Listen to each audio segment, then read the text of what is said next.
Hey. Hi. All right, so we are live from Facebook headquarters with the original newsfeed team here, or some of it. And we're here to celebrate the 10th anniversary of newsfeed. And, you know, in the history of Facebook, newsfeed is probably, or the launch of newsfeed is one of my favorite stories. I mean, how we kind of invented it and launched it and the whole backlash around that. And, you know, we just thought it would be fun to bring this group together and hang out. You know, some of these folks here are now, you know, 10 years later, some of the people who are running Facebook with me, right? So Boz, KX, Chris are still here. Rooch, unfortunately, we lost along the way, but was able to make it back for today. So Thank you for having me back. Well, you're welcome to come by anytime. Another person I want to give a shout out to is Julie Zhu, who was on the early team that built newsfeed, and we wanted to have her here today, but she actually just had a baby, and who we have right here. We have a photo. Little Lock Zhu. Congratulations, Julie and Mike. Beautiful baby boy. We found out about this in newsfeed. How apropos. Although we knew he was coming. Yeah. To be fair, they didn't find out. We found out newsfeed, not them. They knew. That's right. Yeah, that's right. All right.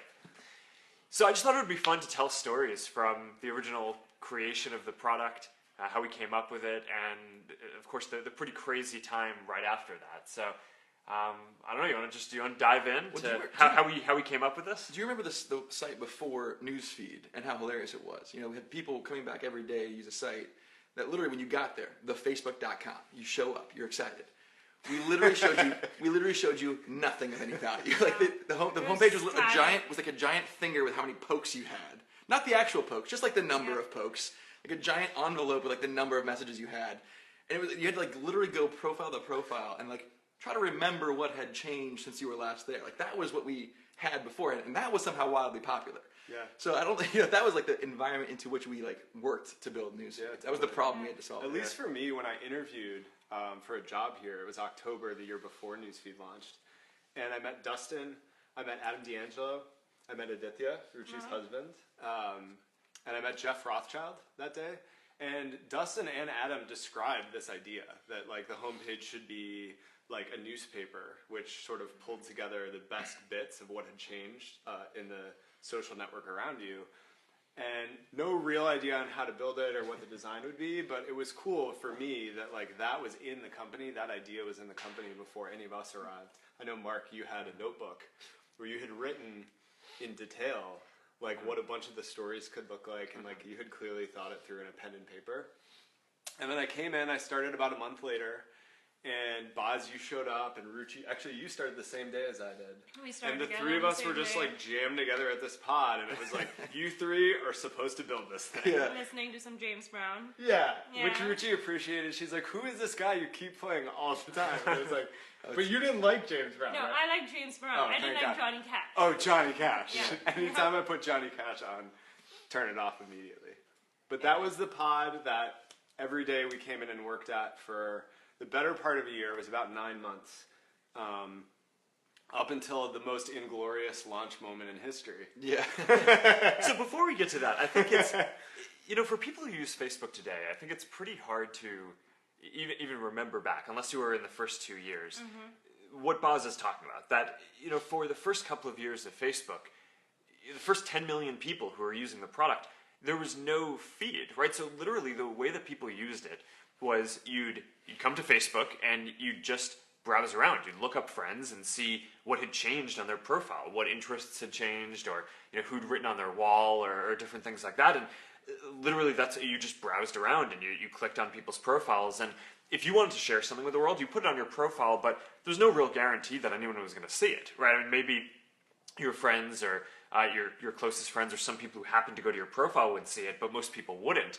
This is this really big change that I think now we kind of take for granted in the product, because you know you have this ability to post a photo or post something about your life and have it go out to all your friends at once. And at the time, nothing like that really existed, right, in the world. And you know, there were different products that were like feeds, but there was no real major social feed like this. And it's I think it's not only really changed the way that people think about and use Facebook today, but in a lot of ways it's changed the whole industry, right? Because if you look at, fast forward 10 years, it ended up being kind of such a basic idea in terms of how people wanted to share and stay in touch with people on social products that now, there are a lot of different social apps today, and basically every major social app has its own equivalent of newsfeed. And that came from the original work that this team did in proving that this was going to be a good thing. Now, along the way, when we rolled this out, we thought it was going to be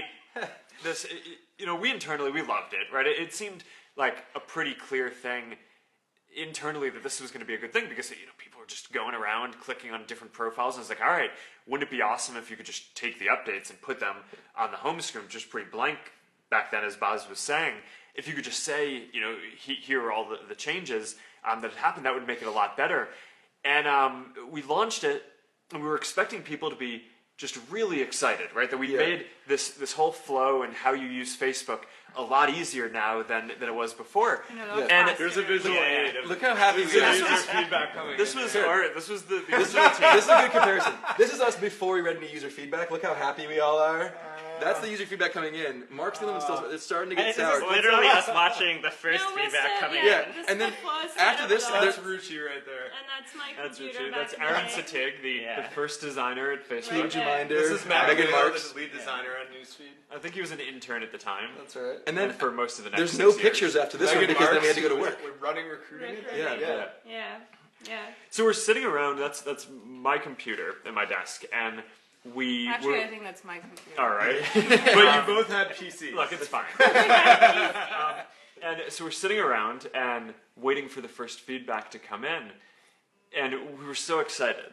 And You can see in their faces. They're thinking it's going to be good news. it was not good news. Yeah, it was really bad. It was a crazy launch because we launched Newsfeed in the dead of the night. It was around midnight, and then Boz has this crazy visual of us popping bottles of champagne and celebrating. Yep. And then we all... Which you should never do before the feedback comes. No, it turns out that was one of the critical mistakes that we made. Because then you were drunk when the feedback came in. That was that's really bad news. It's like post-mortem. Yeah. We went home champagne. after many nights of all-nighters, hoping to come back the next day and being really invigorated. But then we wake up to these crazy groups with hundreds of thousands of people talking about how they hated Newsfeed. Yeah. There were newspaper reporters and students camped outside the office. We had to sneak out the back door Yes, we did. if we ever needed to leave. Boz left us to go on vacation that morning. Starting a long tradition, actually, of people launching things and then immediately going on vacation. It's like, this is like the, after this, I was gone. I was in Seattle for Kevin Systrom just did that for Instagram stories. I'm telling you. When you do that, that's like a good sign for a Try product that's gonna do well. And then Chris and I was sitting in the office going, holy moly. Is that what you said? Holy moly! No, I was Holy that's moly. the mild version. This is where KX, so this is what I love about KX doing this picture. So KX, we talked this earlier, has all his black hair here. That lasted about 3 weeks. Yeah, I in know. Facebook By the end, community. it was like this. That happened Make fast. him all white. It's my third week on the job. But Yeah, totally. So I was like, you got this. You guys on vacation. I'm on vacation, and then there's this big backlash, and KX has to step in and clean up for it. It was a really crazy time, especially when about 10% of the user base threatened to leave Facebook or boycott Facebook. And there was all this conversation going on about how we should shut down Newsfeed after 9 months of working on it. Yeah. And being so excited about it. But then there was also this crazy realization as we were looking at the feedback and watching the logs that it was actually working. Yeah. People were twice as engaged. They were sharing a lot more about themselves. Yeah. These really large groups were forming, which was cool. Yeah, so if you looked at the number one group was called, I think, I hate this thing, turn it off, or something like I that. hate the hate newsfeed. I hate the newsfeed. But the number 2 and the number 4 group were both humanitarian causes. One was for Darfur, raising awareness about Darfur, which was a big humanitarian crisis in 2006. And one of the other big ones was raising awareness about breast cancer. It was like a Susan Komen's group. Exactly.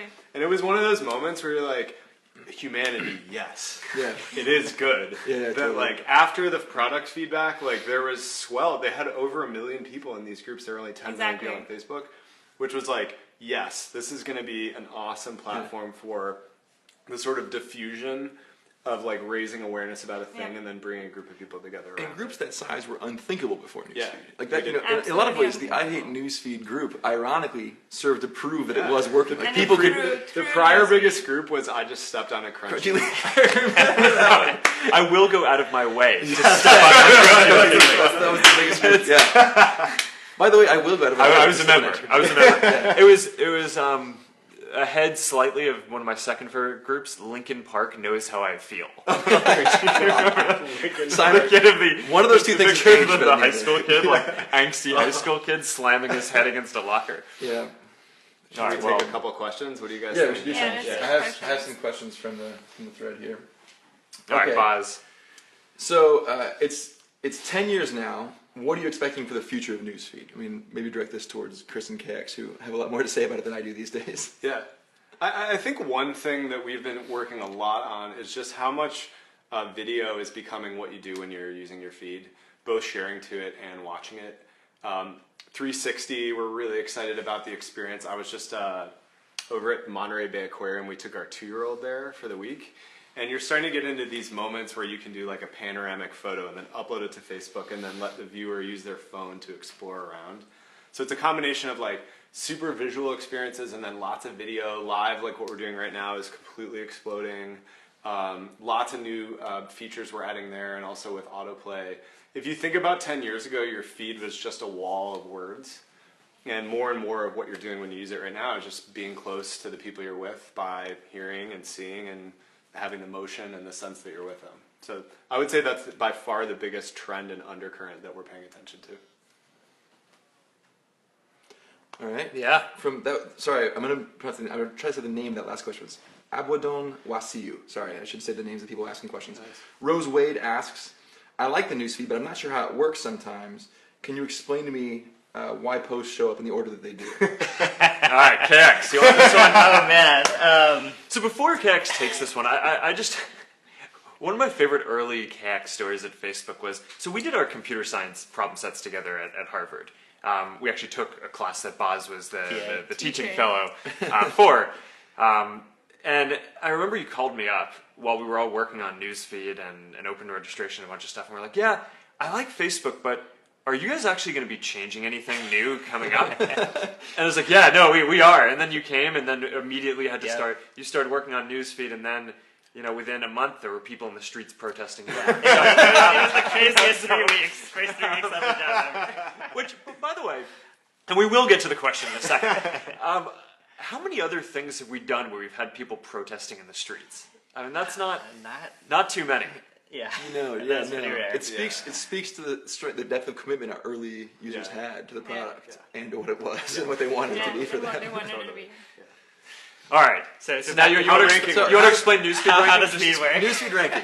I'll give you about 60 seconds. Yeah. So I mean, the whole point of Newsfeed is to help bring you closer to the friends and family and the people you care about, and everything we do is in service to that mission. So a lot of what Chris talked about around more immersive formats, things like live, being able to feel like you're in the same room as your friends and family. It's all with that mission in mind. And ranking is a part of that. And the idea here is we try to make sure that you don't miss the most important stories of your day. So, for example, on Friday, I woke up and found that story. Yeah, there we go. Let's get Locke Any again. chance to get Locke on a screen? And it clearly was the most important story for me that day, and it's something that I definitely would not have wanted to miss. And that was a case where I think ranking really helped make sure that happened. So the average person will have 2,000 stories that they could see in a day and will only have a chance to read about 200. And so we try and resolve that asymmetry by making sure that we have the best stories on top. All right. And really, I mean, newsfeed ranking it's a really big AI problem, right? Artificial intelligence, right? Because you're basically looking at all this content, like Chris was just saying, and trying to determine what is going to be the most important to the person. So that way, you know, and we do these, I guess, surveys afterwards where we get a bunch of people from the community to come in and tell us, did we get this right? Right, of the 2,000 things that you could have seen, are these the most important things that you cared about in the world that day? And we basically judge the success of our AI for Newsfeed on how accurate we are at that. And we're looking at all this content, right? So all the stuff that your friends post, all the media and public content that you might be interested in, and we try to understand what the content is about and how that matches up to your interests, and which friends you're going to care about more than others, getting an update for, and which content is more important. So Julie having a baby is pretty important. I'll just bring this out one more time. Yeah, just like for example, this gorgeous child. It's like that's got to be on top. And although I see you liked it, where's the love? Seriously, no. Seriously, man. Total erroneous decision on my part. Yeah. So I mean that, the AI basically needed to figure out that was important, right? And that Julie was someone we really cared about, and decided to show it at the top, and it got it right? I think in a lot of cases, and that's awesome, and we're proud of that. And there's a lot more work to do, right? And as Chris was saying earlier, the content is always evolving, right? So it used to be text, which is pretty easy for AI to look at, and now it's video, which is a little bit harder to understand what's in there. But so we're building more and more complex systems that do that. But I think a lot of people have this view of newsfeed that it's just okay. We're going to take some posts and show them in order, and it's not that complex of a problem. But to this day, newsfeed is one of the most advanced technical systems that we've built, and that I think exists anywhere in the industry, because it just is sorting through this crazy amount of content and producing this feed of what are going to be the most important things to you for more than 1 billion people every day, right? So there's nothing else like that in the world, and it's a pretty advanced and interesting piece of technology and artificial intelligence. And I should point out that Julie is watching the live stream and says, thank you for the shout out. Locke is happily sleeping away, just like in the photo. So Julie, we miss you, we love you. Happy to have Locke and safely at home with the family. Awesome. Another question, Anna Perez. How did the idea come about of adding comments and reactions? All right. It's a good story, actually. There's a lot of depth to this one. Yeah, I can tell the reaction story. Go for it. So we had the most requested feature. We do these things where we aggregate all the write-in feedback and survey feedback from across the world to basically just make sure we're keeping track of the most important feature requests in each area. And for the longest time, the most requested feature was I want a dislike button. And we knew that if we were to just add another dislike button, you'd have this sort of like a lot of negativity, and you'd also have a lot of clutter in the UI. You'd just have even more buttons. And so we thought carefully about how could we come up with a UI that allowed more expression, which is what people were asking for, and did it in a way that didn't add clutter, but just made the UI just pop to life a little bit more. And so one of the ways we determined which reactions to add was the way we do a lot of our road mapping is we just go study what's already happening with our research teams in person and then with analytics to just identify which were the 6 or 7 most used 1 or 2 word comments. And then make sure that they were universal so that you could go look in Myanmar, you could look in Delhi or look in Lagos or look in Vienna and find basically a very common language of responses. And that's what the initial reactions were. And now it's something that on a great day, on a really sad day, when there's a tragedy, you'll just see how the feed sort of, not just the content now, but you'll also see how the reactions sort of carry the visually, the emotional reaction. So I think it's a good example of the best and most successful products. A lot of it just come from looking at what's already happening the right way in order to sort of unearth sort of what wants to happen anyway. Yeah, that was exactly how newsfeed started as well. Just looking at the fact that people were jumping from one profile to another and then making it a lot easier for them to actually access the information. That was precisely, I feel that's the way Facebook has been building product from day one. Creating new behavior necessarily. It's more taking what people already want to do and making that easier. Yeah. I mean, as an outsider, I feel newsfeed is still the #1 product and service and social app, and basically anything that I use on the internet, I spend the most amount of time a day on it. So kudos to you guys. It's working. Whatever you're doing. It was all you. And the chronology of this, first we added comments, then we saw that people were writing in. A lot of the comments were just +1 or I like this or something. That's right. We're hey, wouldn't it be awesome if we had a single button, so instead of having to type out a comment, you could just express that, and then we did that, and then people asked for dislike. But one of the funny things that I think from Facebook's early evolution, you guys probably remember this, we didn't have comments on everything. So I think we started with comments on was it status or photos? Status updates. And then we're like, oh, comments, we should have this on everything. And it seems so obvious, right, that you would want to be able to have conversations on anything. But there were all these rules that were different around photos that had tags, right? So if I take a photo and Boz is in it, then like who can comment? Is it my friends or your friends or both of our friends, even if it's just my post? And there was all this work that had to get done over time. And it led to the system where, at least for Newsfeed, for the longest time internally, we just felt like it was very inconsistent and kind of broken, right? And there was all this stuff that we need to do. And I think that's like a part of our culture that I really respect and appreciate, is that, and I'm proud of, is that we kind of always see what needs to happen. We never see it as a complete thing, right? I mean, people were like, okay, it's awesome that you have comments here. We're like, we kind of need to have it everywhere. Chris was talking before about having video. It's, we're proud of the work that we're doing in live and some of these other areas, but it's like, all right, there's so much more that needs to happen. So, I mean, I think that's the kind of attitude that leads teams like this to build Newsfeed. As long as I've been here, we've only ever had more work to do. Tyranny is never complete. Monotonically increases the amount of work that we have to do at a given time. Yeah. Matt Navarra, actually from the Next Web, asks, how will Newsfeed change with the advent of VR? And I think let's broaden it a little bit. Like, how do social experiences change with the advent of this new technology that we're investing in? Well, one of the big trends that Chris talked about a second ago was how we're getting richer tools to express ourselves right over time. So if you go back on the internet 10 years ago to when Newsfeed first came out, most of the content was text, right? It was status updates. Newsfeed was basically all text. You have these early screenshots. I don't think we have one here, sadly. Should have brought one. It's just lost. It's just all lost. Not text. But so it used to be text. 10 years ago, that would have just been Julie had a baby. Yeah. And now you have the photo, right? So over the last 5 to 10 years, especially as we've all gotten mobile phones where we can all take photos wherever we go, more and more of the content has gotten visual. And now what we're seeing is that as the cell phone networks get faster, you can have a good experience around video, right? It used to be, 5 years ago, you wanted to watch a video and buffer for 30 seconds or a minute and just be a terrible experience. It would take an hour to upload a 2-minute video. So now that's getting better. So you're starting to get more and more of the experience as video. And the thing about technology is it doesn't end, right? I mean, there's always another platform and another frontier and another way to express yourself more richly going forward. And that's what we're excited about VR doing, right? So you get some of these new tools like 360 photos and videos, where now you're not just taking a photo or video in a single frame, but you're capturing what's going on around an entire scene. And that's closer to how we actually experience the world, right? So I think you're going to get that. People are going to wear headsets. They're actually going to be able to experience it that way, right? And feel like they're actually there.